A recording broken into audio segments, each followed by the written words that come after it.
There are moments when I find myself thinking of the women who shaped my life. Not just the ones history celebrates, but the quiet ones history forgets. The mother who carried her dreams quietly, folding them between the demands of duty and the dignity of patience. The teacher who saw potential in me before I saw it in myself, or the sister who was an extremely gifted and passionate artist, yet who was forbidden to follow her dreams. When I think of them, I think of all the women in the Arab and Muslim worlds who were born into brilliance but lived in restraint. The ones who might have been poets, scientists, ministers, or revolutionaries, if only the soil had been kinder to their roots. It's a haunting thought. Muslim societies throughout most of modern history have moved forward slowly, unevenly, sometimes with astonishing ingenuity, yet always with an arm tied behind their back. That arm was women. Their potential, their imagination, their leadership, and their wisdom, all constrained, all denied a chance to contribute fully to society. And yet, even bound, societies tried to move. Imagine the possibilities if both arms have been free all along. And so I ask myself, and perhaps I ask us all, when we see misogyny across our societies, do we truly see the hand of religion? Or are we staring at a far older ghost, the ghost of tribal pride, control, and fear, reborn in the language of faith?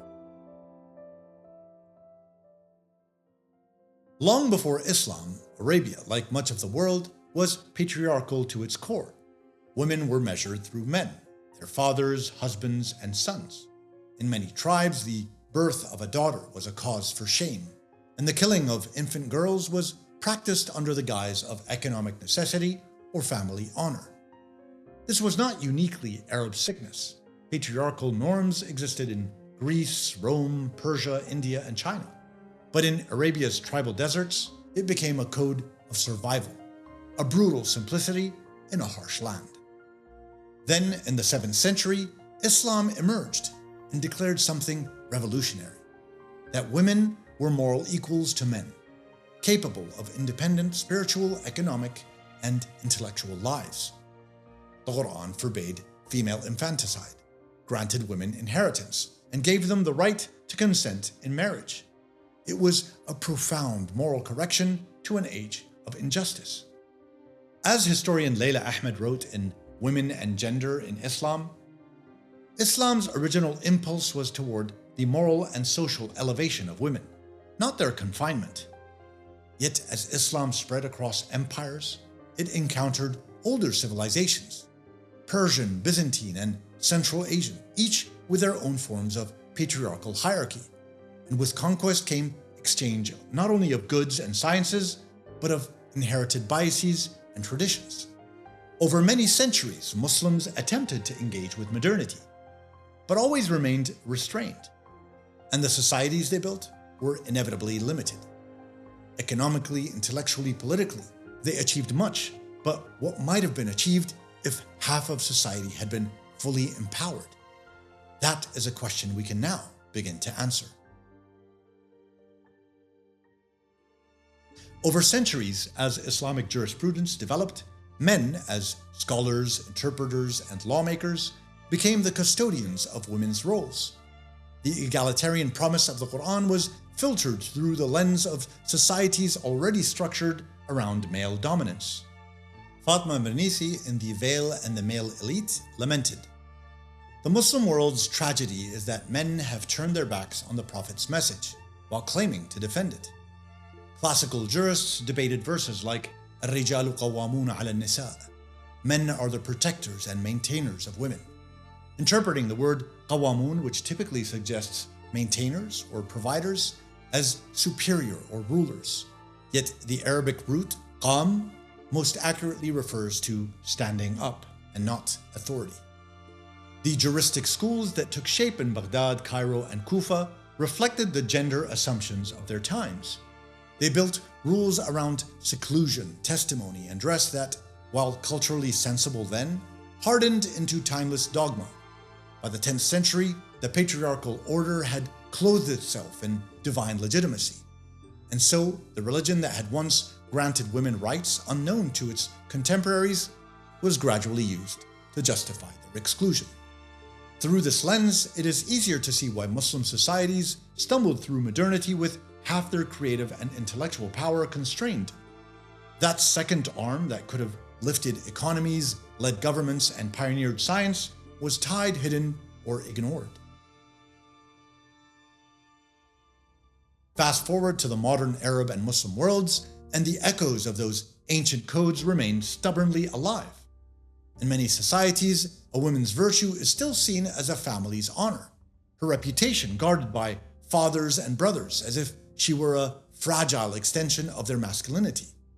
The late Egyptian feminist Renewal al-Sa'dawi suggested in her book, The Hidden Face of Eve, that the body of the Arab woman has always been the measure of a man's morality, never her mind.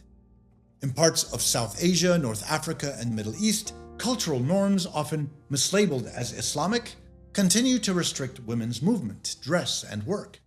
But these restrictions are not religious commandments. They are the fossilized remains of tribal codes and colonial distortions. Colonialism complicated this further. When European powers arrived, they justified their dominance by liberating Muslim women, a narrative that insulted local dignity and pushed societies into a defensive crouch.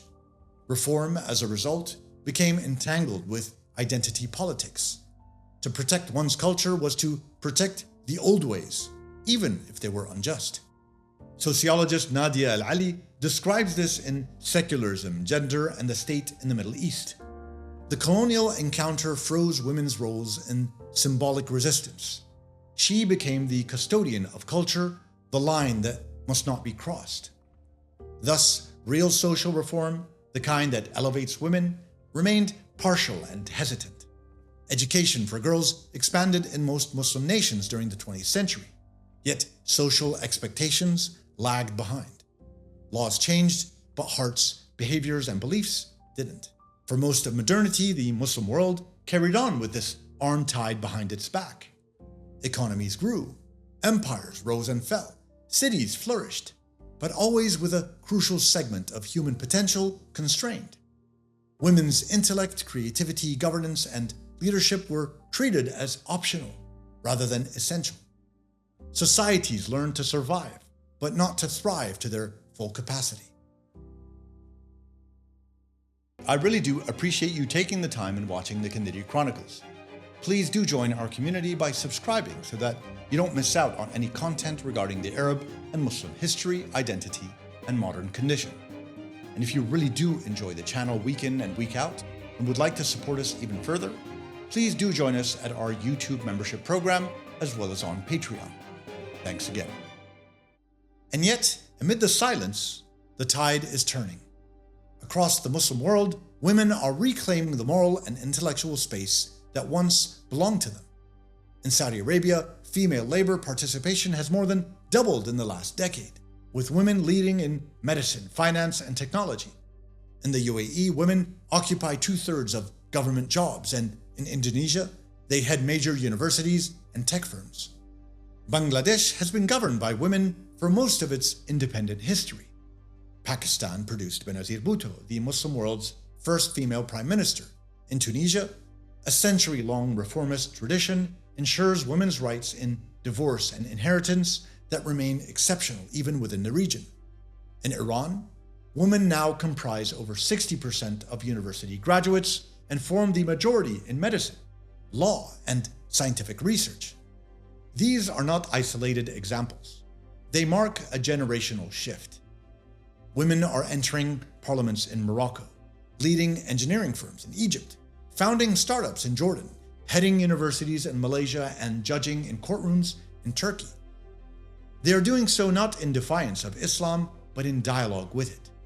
As Quranic scholar Amina Wadud wrote in Quran and Women, to read the Quran as a woman is to reclaim the divine conversation from centuries of male monopoly. These women, scholars, artists, activists, are not asking for charity. They're asking for justice. And in some domains, they're not merely catching up, they're surpassing Western glass ceilings. In Qatar, women constitute the majority of STEM graduates. In Iran, female doctors are leading medical innovations.